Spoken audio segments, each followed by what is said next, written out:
This is Remote Daily, your daily dose of inspiration. This is Remote Daily, an oasis of innovation for your mind, soul, and heart. Connect, act, and recharge with Remote Daily. This is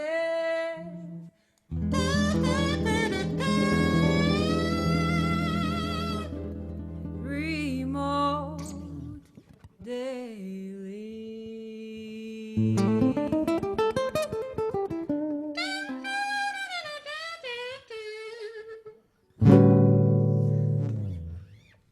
Put your hands in front of your mouth and say, kazoo! Thank you to our artists in residence and welcome one of Europe's digital pioneers, a great friend and creative mastermind in the house, Max Giordano. Welcome to Remote Daily, Max. Thanks, Felix. Quickly sharing my screen. Diving right into it. That's great. We're still in kazoo mode. Yeah, if you don't have a kazoo, let's go right in. No, I mean, you don't want to hear me kazooing. Max, thank you so much for joining us. We are about to experience what you usually do on big stages for large organizations. Sometimes it's 5 executives, sometimes it's 1,000. Walk us through your thoughts of the next normal, please. Yeah, I mean, thanks, Felix, for inviting me, and thanks everyone to make this a very special experience. I mean, it's hard to follow up the music. I mean, when you asked me to share some food for thought around, a next normal, I realized I actually do have more questions than I have answers, but hopefully those questions spark some thinking. And before I dive in, I really have to do a big disclaimer, because I mean, everything right now is of course centered around the pandemic, COVID, etc. And I just want to make absolutely clear, I have absolutely no clue about the virus, and I'm in no position to have to share here something about the virus, neither about politics. I always try to stay as far as possible from politics.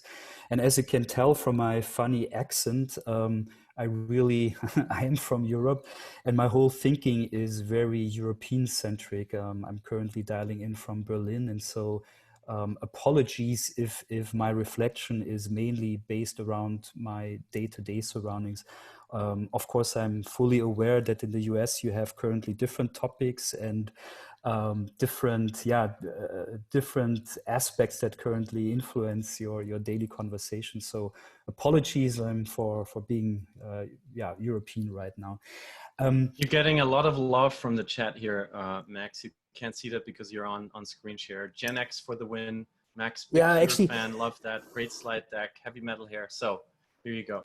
No, but thanks, Felix. Actually, it's great that you mentioned it. I do have my iPad in front of me, so if you want to reach out, use the chat. I should see it.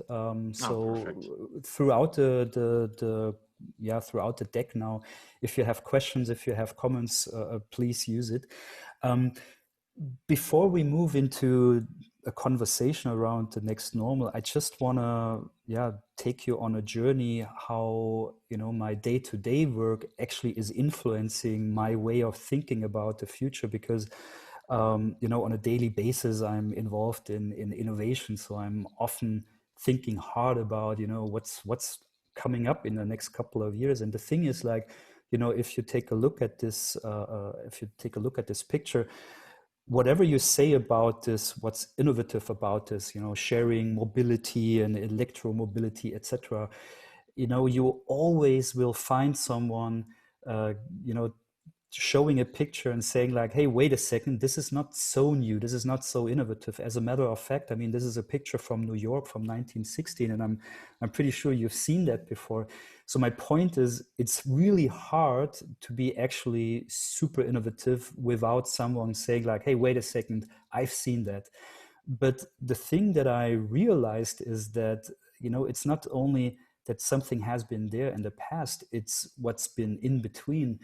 So between those pictures is literally over 100 years. And the big mistake that we often do is that we think of these 100 years as something very linear. You know, we often think like each year the computers get a little bit smarter and the AI gets a little bit better and the mobile phones get a little bit smaller, etc., etc. When in reality, and you all seen that before, when in reality, the development is often coming in these exponential steps where it starts like super slow, like 1, 2, 4, 8, 16, just like with the chess metaphor, when you double a grain of rice. It starts small. It's like, okay, wait a second, what's the whole point about this? But once you hit that exponential curve and you're on the second half of the chessboard, it has this massive effect. Why is that? Because, you know, what we've experienced in developments over these last years is definitely that many of these trends and developments are basically accelerating each other. So you have a development around AI that comes to, you know, accessing more data, and then you have the mobile phones, and then you have a generation change coming to millennials and Gen Z, and all of a sudden all these sum of the parts is equal more than the individual parts. Like 1 + 1 isn't always 2. The reason why I actually wanted to start with that is because of that, you know, because of these trends accelerating each other, one thing that I had to learn the hard way is it's almost impossible to have a sense for the future that is 10 years from now. You know, bear in mind, and I'm a huge science fiction fan, I love these pictures from retrofuturism. So this is roughly from the 1950s, and this is how people in the 50s imagined the year 2000. You know, the ideas are there, like, yeah, there is one day where we have autonomous driving and we can play while we're driving, etc., etc. The point is, as we know, it's 2020 and we still are not there yet. So, you know, I have great admiration for people like, you know, here, Scott Galloway, etc., really point on predicting what's happening over the next 3 years. And I would say I'm quite self-confident that I have a good gut feeling about the next 3 years, but don't ask me, you know, what will happen in 15 years. I think it's completely impossible to say what's in 15 years. And why I wanted to start with that is because what I had to realize the hard way, the big question is not, hey, what is it going to be in 15 years? The big question is, what is it that we actually want? So that's one of my biggest learnings in the last years. Like, you know, not trying to say like, okay, in 2035 this is how the future will look like. No, I mean, this is what I actually as Max want. And now we're already in the topic, because when we are reflecting about this next normal, you know, when we hear these conversations, hey, you know, once we're back to the normal, I'll do X, Y, Z. I think that's the wrong question. The right question is, what do I actually want? What do I want as Max? What do I want as a next normal? What do I want from this as an individual, as a company, as a society? And just to check out if the chat works properly, and I see it on my iPad, before we move into what's coming up next for us. I mean, of course, it's worthwhile to reflect what are we actually just left behind. And I would like to invite you to use the chat and just out of your head, first thing that comes to your mind, what do you feel about this? So this is a bit like PowerPoint karaoke. What do you think about this picture? What comes to your, what do you feel? What's the first thing that comes to your head? So who's first? Anxious, from Deborah. By the way, scary togetherness. By the way,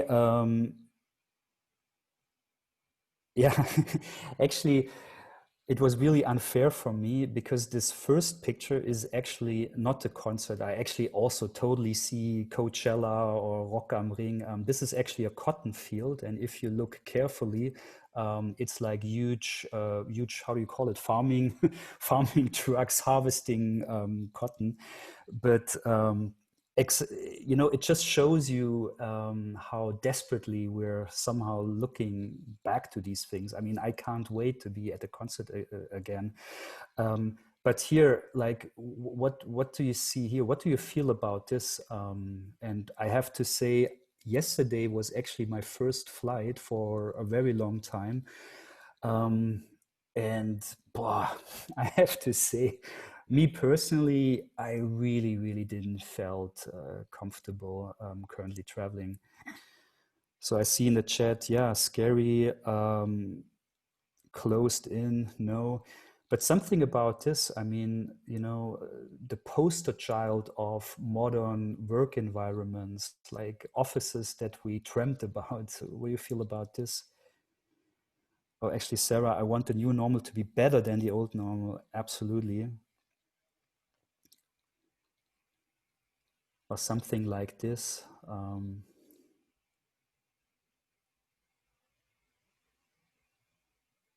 Or this.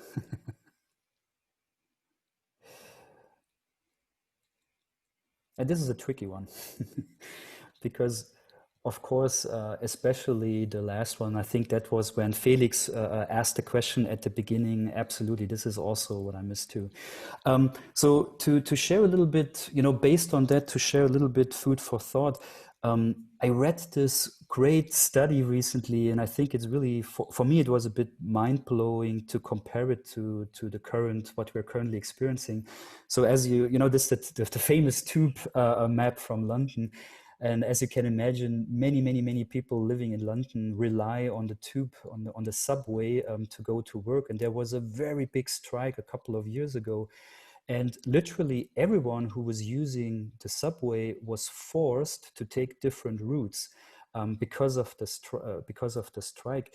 Now, the interesting thing about the study was that after everything went back to the normal, to the new normal, so to speak, many people didn't change back to their old routes. So during the strike, they realized, hey, wait a second, actually, it's a longer journey, but the commute is far more convenient. Maybe there's less people, or maybe the, you know, changing the train is more easier. Maybe the news station has some, you know, nice things to do in the surroundings. So that I found really, really interesting, because those people changed only because of the strike. And then because of the strike, they realized that ain't that bad. And right now, I think with every one of us being, you know, in the lockdown, etc., I think this applies to some of the stuff we experience on a daily basis. Like, hey, wait a second, actually, those Zoom calls, they're not that bad instead of traveling. So that already brings me to the first point. I think on an individual level, the very obvious one is of course, I mean, do I really have to travel? And I think all of us who are in this call had these kind of like bullshit meetings in the past, like, hey, Max, can you come by for an hour on Friday afternoon? And you have this long travel just to be in a room for an hour. And I don't think we ever want to go back. And I think a very important question that will stick with us is literally, why do I actually have to travel? What kind of forms of transportations do I need? Also, what I realized over the past couple of months is, I mean, I would assume that most of us are really high up the high up the pyramid, high about, you know, like level 4, level 5. I think most of us are about, like, you know, self-reflection and self-fulfillment, etc. And all of us have been pushed down to very basic levels. I mean, you can literally say that Maslow's pyramid of needs has been, you know, has been extended to very basic needs, and we kind of like forgot about that one. So I think for a big question for me is like, you know, are we using that time now to really recalibrate our values, what is really important to us? I mean, speaking of athleisure wear, I mean, this is a very famous German saying from Lagerfeld, who said, you know, everyone who is wearing sweatpants has lost control over his life. Now, I don't know about these last couple of months, whether I lost control or whether I gained control. As a matter of fact, this is something I supported on Kickstarter. It's like sweatpants, but on the top, you know, on your video call, you appear very properly dressed with a white shirt. So you have your business outfit and athleisure wear basically at the at the same time. So I think also something that we realized, especially those who have families, I mean, homeschooling plus work from home together, I mean, this has just been a huge test for relationships. And as you've already seen from the picture with the cotton field that I shared, I think especially around culture, this is something I miss on a daily basis. And for me, a big question is, you know, what are we going to do about this? And there are these great examples how creatively people were using these new possibilities to go back to culture, but also like new forms of culture. I mean, you've seen the rise of Twitch streams and within, you know, TikTok and etc. I mean, this what you see in the background is from Fortnite. And I mean, keep in mind, crazy times. I mean, this weekend with Travis Scott, it was like one weekend, a couple of live performances. We've seen over 12 million concurrent streams within Fortnite. I mean, try to explain that, you know, to the older generation, what's happening currently there.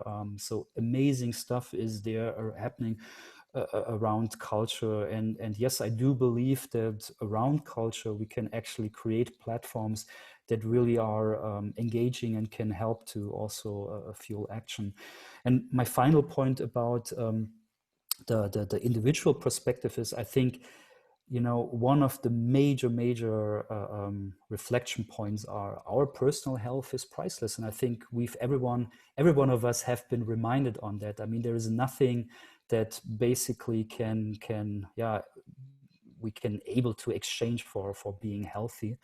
And for me, of course, the major question is now, are we really able and maintaining to stick to our healthier lifestyles? And hopefully we will not forget that health is our biggest our biggest thing that we have, and we nurture this. On a company level, I mean, it doesn't come as a big surprise, but this whole work from home thing. And what's interesting is, I mean, after the announcements of Facebook and Twitter and so many tech companies, I mean, Siemens as a prime example of an old, I would almost say of an, you know, established old school company. I mean, just 2-3 days ago, they announced that they will let their workforce work from anywhere. And this is major. I mean, this is something, you know, I didn't see coming that fast. But of course, we've all seen the limitations around working from home, and we shouldn't forget, I mean, this is something, not everyone is entitled to work from home. But also it raises a lot of questions, how we can improve work from home, for instance, around team building, how we can strengthen work relationships. Me as a creative person, I mean, how can you co-create via virtual tools, etc.? How can you maintain a work-life balance? Because that's something I heard over and over again from friends, like, I'm so zoomed out for the day. I mean, I've been in calls all day, and they do it from home. So, you know, not even, I mean, my highlight was when I had a video call with someone who was, you know, obviously taking his lunch. And I was like, dude, why are you having lunch while being in a meeting with me? I mean, and the answer was, yeah, because I'm booked out throughout the day. I don't even have time to eat with my family at home. And of course, this can't be the idea of like working from home. How do we actually fuel those serendipity moments? And this is one of the major things that I miss of not going to an office, like these little moments when you walk into a colleague at the coffee bar, or, you know, and you pass by a desk and you have a little conversation. How, as companies, can we actually support our teams? Do we virtual teams, virtual team meetings, virtual cheers, etc.? if you like, if you have something experienced over the last couple of weeks that worked really great in your surroundings, put it into the chat. Is there something that you know, experienced that worked with your teams, how you were able to maintain teamwork and strength, etc. For management, I mean, I think it's all about having like a resilient leadership in place. And I've seen, you know, in my surroundings, clients, I've seen the entire range from, you know, panic mode, like, oh, we're doomed. I mean, this is for us, it's, you know, lockdown, apocalyptic, worst thing that could happen to us. So these kind of leaderships. But I also experienced amazing leadership, you know, from clients that were, you know, very fragile, very, you know, very private, immediately going into weekly town halls, trying to stay optimistic, trying to encourage the workforce to, you know, not lose faith and like, you know, we're in this together. So I think that's like a major quality of leadership these days. You know, there is the saying about agility that it's not like a tool set, but more of a mindset. And I think these days more than ever, are we really, yeah, forced to think about how do we actually empower throughout the workforce this agility? Are we able to think in ecosystem as companies? And I love this picture from Disney because it's so old. It's from 1957, but it already shows how a company like Disney always was thinking in these like ecosystems, one thing fueling the other. And, you know, now in the pandemic, of course, Disney lost gazillions with the theme parks closed and with cinema closed.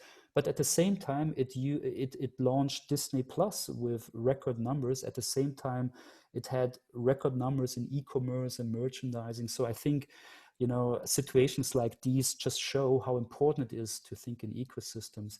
And my final point around corporates is, I mean, this meme you've probably seen 20 times on LinkedIn, etc., but it's really true.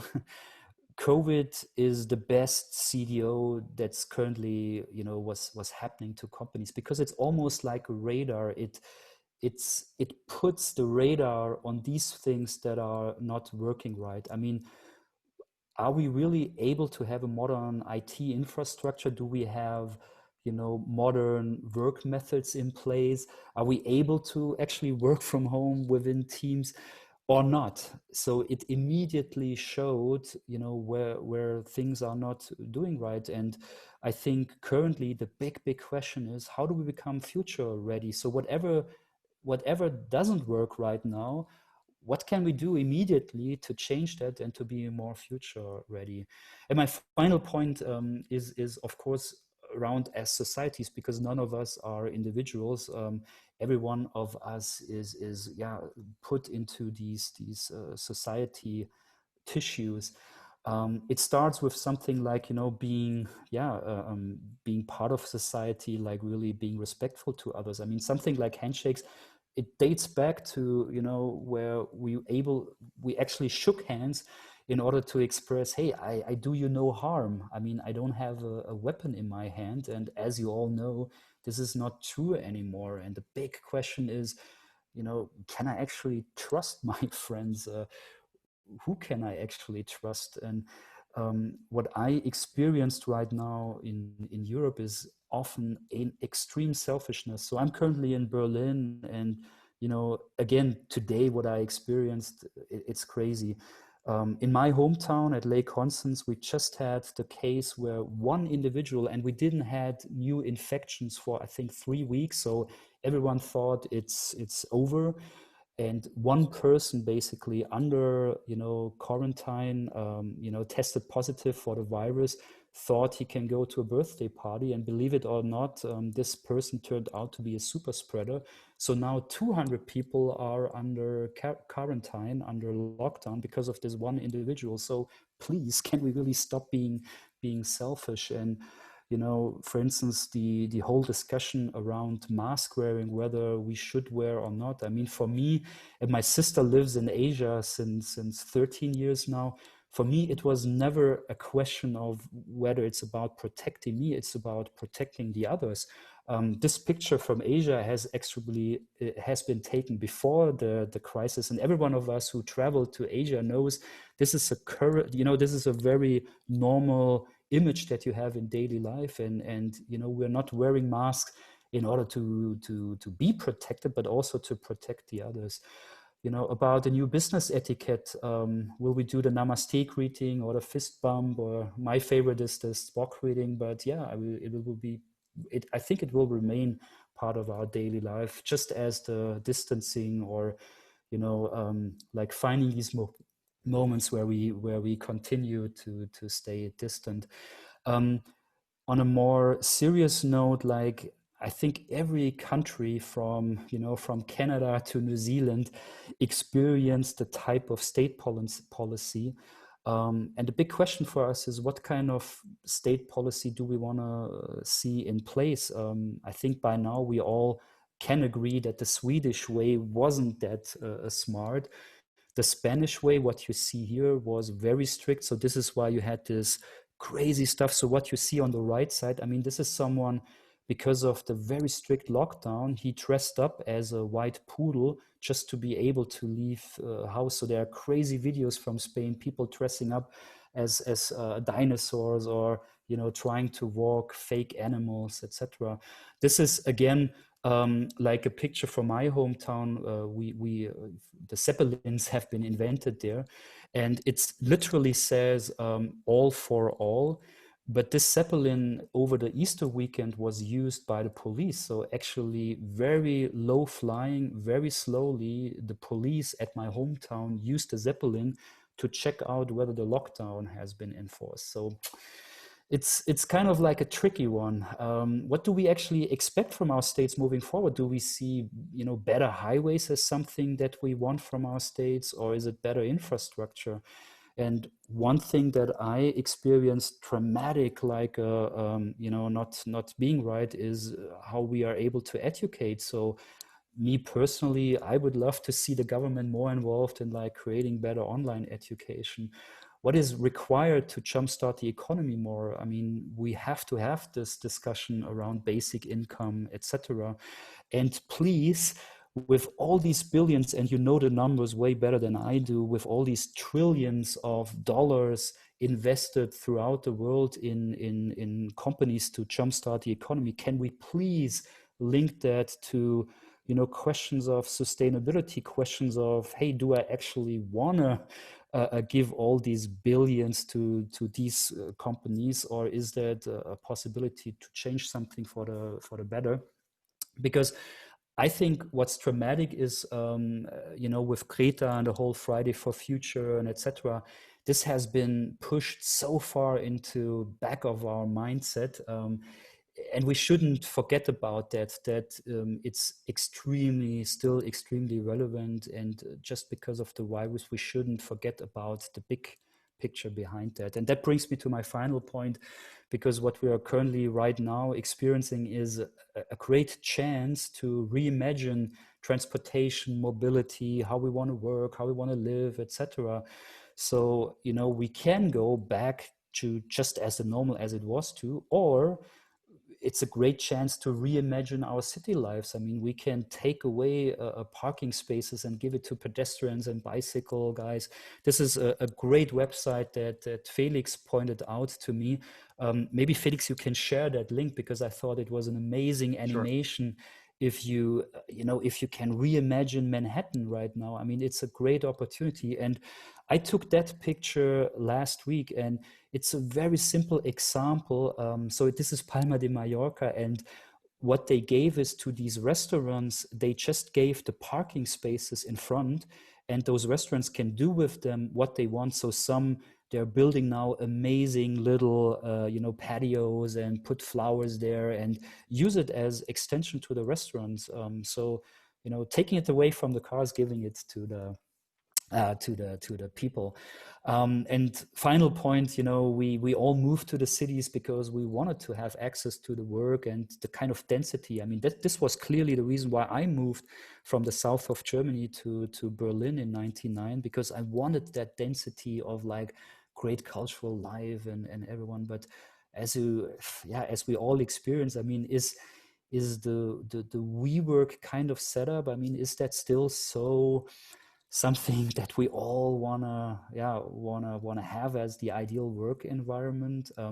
If someone like Facebook says, hey, we can actually employ you from wherever you are, is maybe the selection to live somewhere in Arizona, in a beautiful, or in Utah, or in Tenerife, or in Mallorca, and then working from a very small town for Facebook, wouldn't that be a far better choice? So a big question then becomes like, how do we envision these city centers? Because as of now, I mean, no matter whether you go to Berlin or Tokyo or New York, I mean, of course, these city centers are really focused around the access to work or access around education, etc.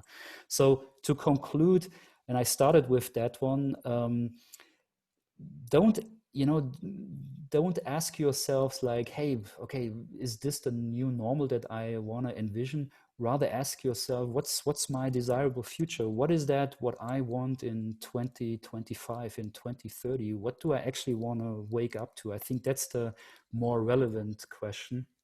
And my final point is, and this is actually from the really cool talk with Mark Cuban here on Remote Daily, and I remember very well because that stick to me when Mark Cuban said to Felix, look, both in the dot-com crisis 2001 and in the financial crisis 2008, 2009 with Lehman Brothers, I mean, these were amazing times to start a new business, because every day you wake up and you realize something is not doing okay, something is not right, something can be improved.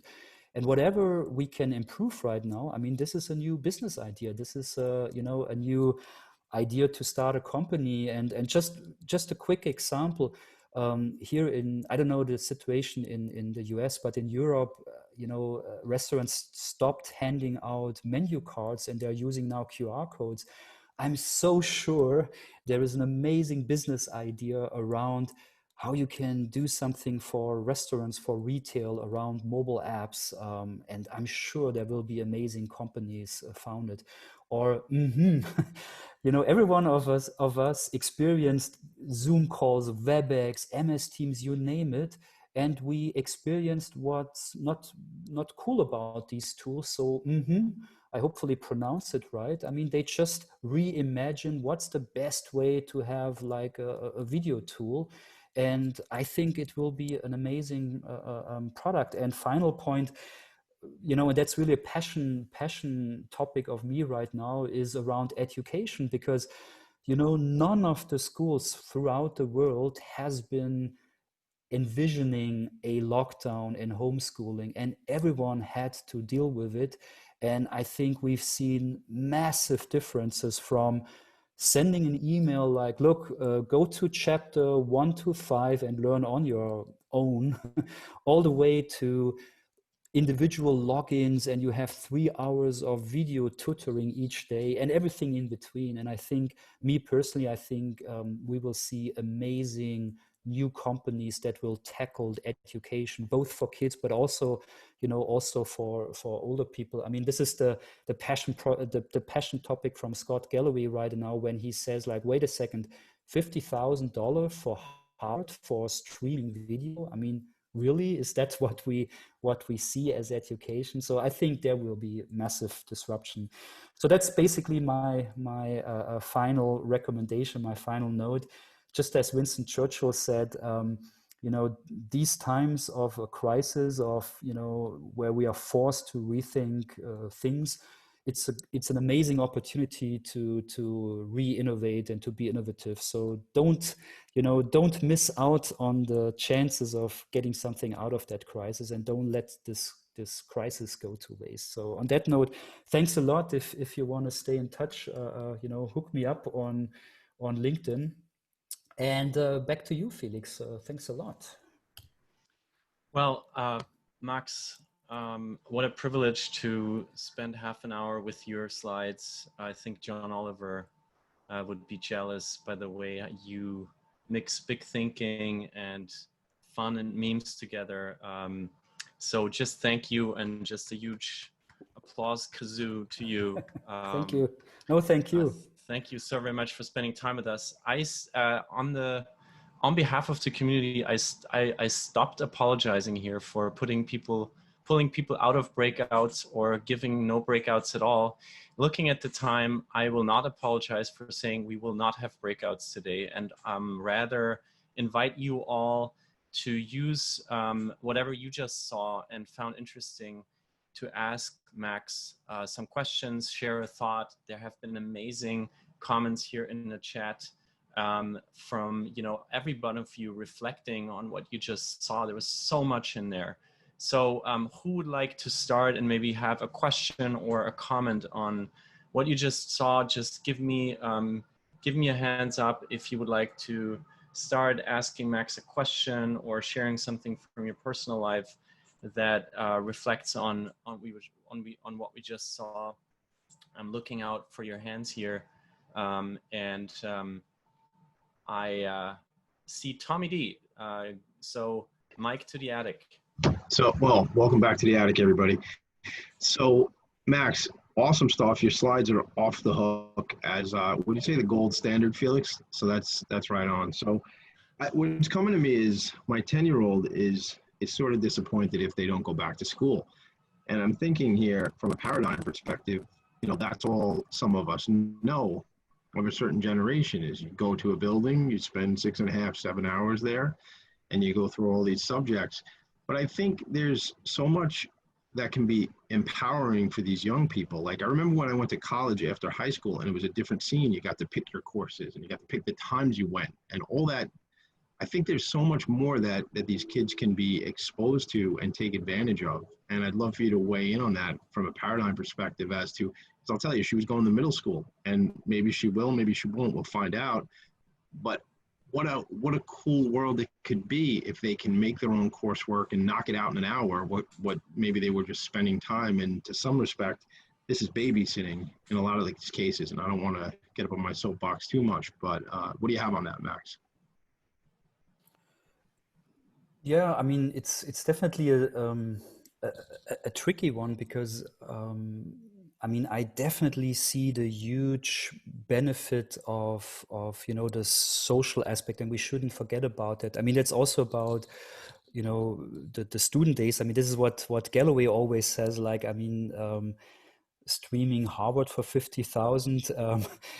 It's just the content, but you're missing out on the college parties and the alumni, etc. So for younger pupils, ideally, I mean, me personally, I think ideally we have kind of like a hybrid mode where we're using, for instance, technology to enrich learning experiences. I mean, for me, for instance, what's so striking is it's 2020, and often kids are educated the same way that we were educated, and I'm 48. And I mean, for instance, there is these amazing tools to better learn mathematics, to better learn languages. I mean, 2020, you could do, I mean, I'm German. I mean, someone going to school in German could have a virtual pal in France to better learn French.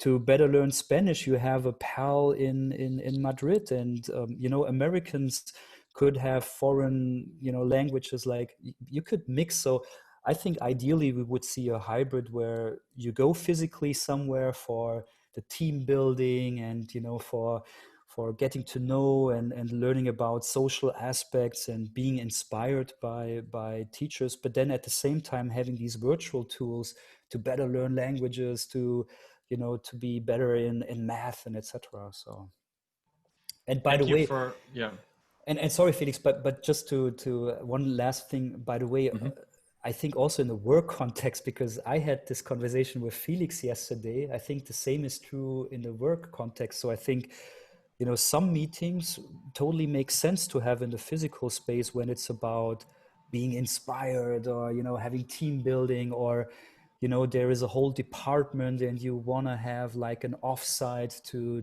really get the energy flowing and the inspiration. But most meetings you don't need then the physical space, so it's kind of like this hybrid mode, hopefully. Thank you. And a lot of comments here in the chat. A few I want to highlight from Sabine, who is a teacher over there in Germany.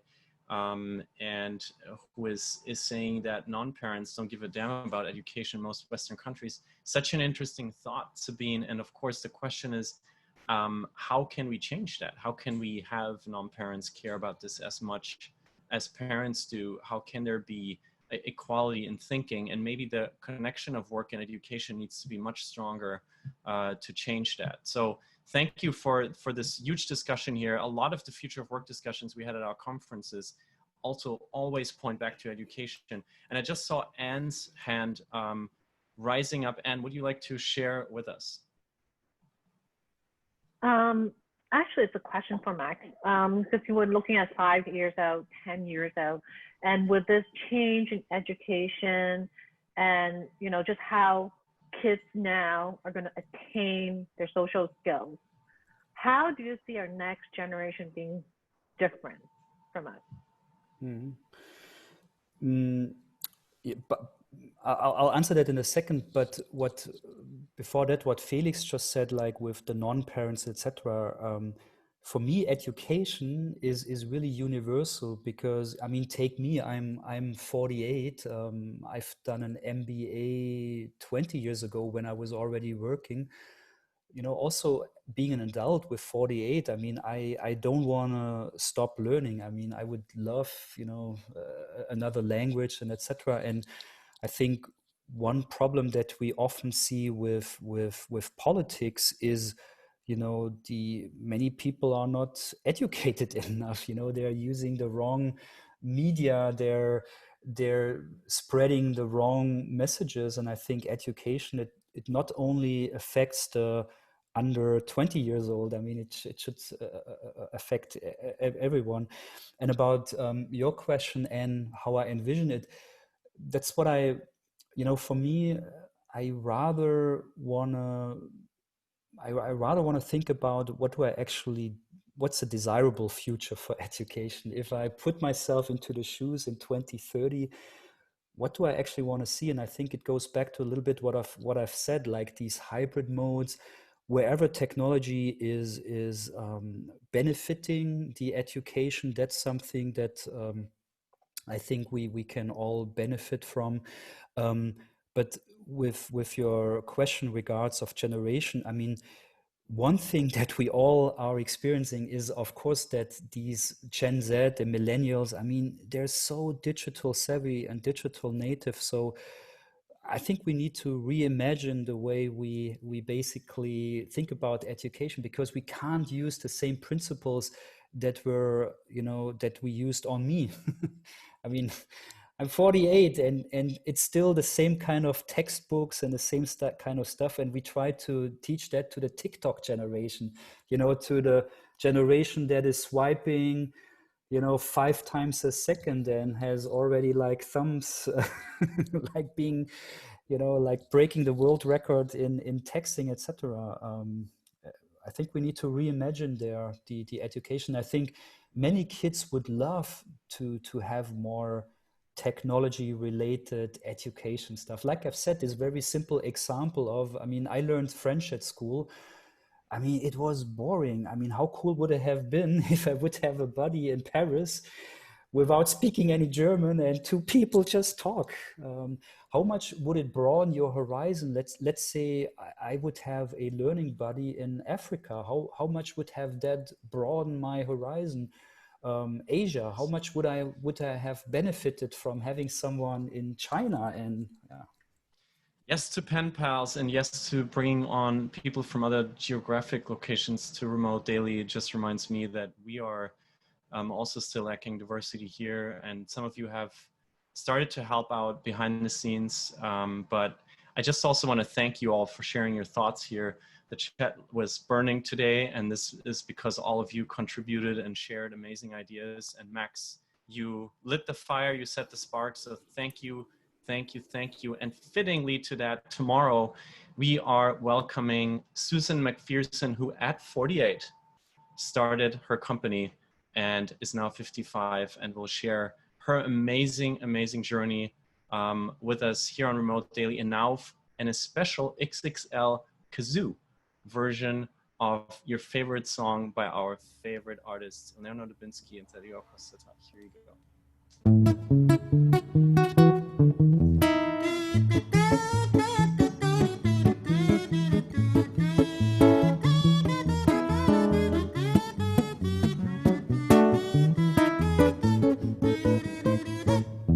This is Remote Daily, your daily dose of inspiration.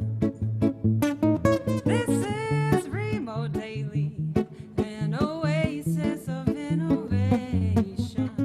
For your mind, your soul, your heart, connect, act, recharge with Remote Daily.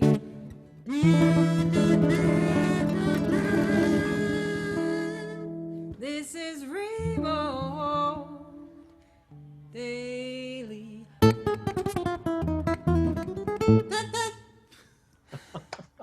And this is the family I never had. Thank you so much, Britt, Max, and Beth, Christopher, Deborah, Sabine, Eileen, Eleanor, Dario, Jennifer, John, Jolie, Joseph, or Joe. It's Joe. Come on.